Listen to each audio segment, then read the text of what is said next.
Sir নমস্কার, আমার নাম সুস্মিতা সূত্রধর। আমি তেলিয়ামুড়া ডিএস মোটরের কাস্টমার কেয়ার এক্সিকিউটিভ হিসেবে কাজ করছি। স্যার আপনার নামটা কি আছে জানতে পারিনি? সায়ন দাস, আপনার অ্যাড্রেস?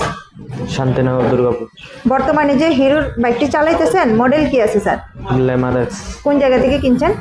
ডিএস মোটরসে। কতদিন হয়েছে? 3-4 দিন। আজকে আপনি কোন জায়গাতে আইছেন?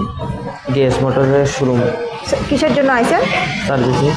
আজকে যখন আপনার বাইকটা নিয়ে আমাদের এখানে আইছেন, আমাদের এখানে টেকনিশিয়ান বা সুপারভাইজার আপনারা ওয়েলকাম জানাইছেনি স্যার?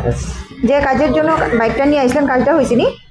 যত টাকা কাজটা কমপ্লিট করার কথা হয়েছিল সেম টাকার মধ্যেই হয়েছিনি? যতক্ষণ সময় লাগার কথা হয়েছিল সেম সময়ের মধ্যেই হয়েছিনি? আচ্ছা, খাওয়ার একটা ফুড কুপন পাইছেন নি স্যার? আপনার সাইকেলে যে টেকনিশিয়ানে কাজ করছে ওনার কাজটা কেমন লাগছে স্যার? কাজ কেমন লাগছে আপনার? ভালো। ভালো লাগছে। ভালো লাগলে 9 বা 10-এর মধ্যে একটা রেটিং নাম্বার দিতে পারেন। যদি মোটামুটি ভালো লাগে 7 নাম্বার বা 8 নাম্বারও দিতে পারেন। কত নাম্বার দিবেন? 8।